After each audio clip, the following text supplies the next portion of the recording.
Okay. ప్రియులారా, బాగున్నారా? దేవుడి వాక్యాన్ని క్రమంగా చదువుచున్నారా? ప్రార్థించుచున్నారా?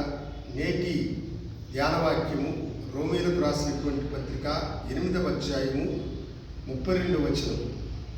దేవుడు తన సొంత కుమారుణ్ణి అనుగ్రహించుటకు వెనుక తీయక మనందరి కొరకు ఆయనను అప్పగించిన వాడు ఆయనతో పాటు సమస్తమును మనకెందుకు అనుగ్రహింపడు?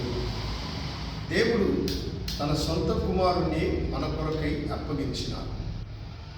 గత 3 మాసములు దేవుడు తన రెక్కల క్రింద మనలను కాపాడి ఈ 4వ మాసం 1వ తారీఖున మనం ప్రవేశించే భాగ్యమును ప్రభు మనకిచ్చినాడు.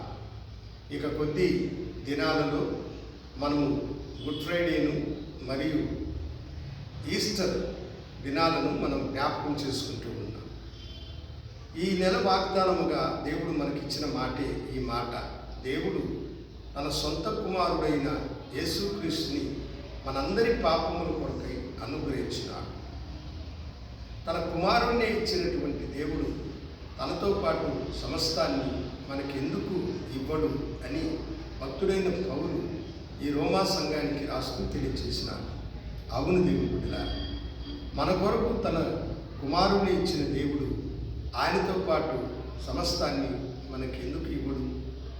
అయ్యో, నా జీవితంలో ఈ కార్యము జరగలేదు, నా బిజినెస్లో ఎలాంటి లాభమును నేను పొందుకోలేకుండా పోతున్నాను, నా కుటుంబంలో నా బిడ్డలకు జరగవలసిన శుభకార్యములు జరగకుండా ఆటంకంతో ఉంటూ ఉన్నది.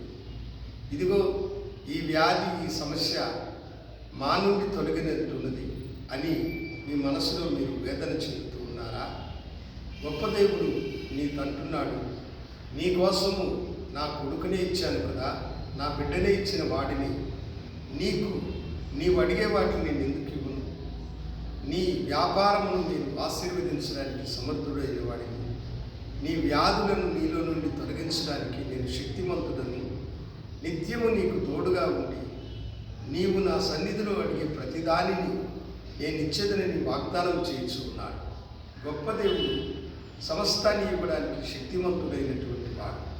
కనుక దేవుని బిడ్డలారా, ఏ విషయమై మీ మనసులో మీరు వేదన చెందుతూ ఉన్నారో ఆ కార్యము తప్పకుండా దేవుడు ఈ మాసములో మీకు నెరవేర్చి అనుగ్రహించి మిమ్మల్ని ఆశీర్వదించి తన కృపా సమృద్ధితో మిమ్మల్ని నింపి మిమ్మల్ని దీవించాలన్నది నా ప్రార్థన. నేను మీ కొరకు ప్రార్థన చేయబోతున్నాను. నాతో కూడా ప్రార్థనలో ఏకీభవించు. కనుక అయ్యా, నీ సన్నిధిలో కన్నీటితో వేదనతో ఉన్న బిడ్డలను ఒకసారి చూసి వారికి ఉన్న సమస్యలను తొలగించి అత్యధికముగా బిడ్డలను దీవించి ఆశీర్వదించి నీ కృపలతో వారిని నింపమని యేసు నామమున అడిగి వేడుకొనుచున్నాను. ఆమేన్. శుభోదయం. ప్రభు మిమ్మల్ని దీవించును గాక. ఆమేన్.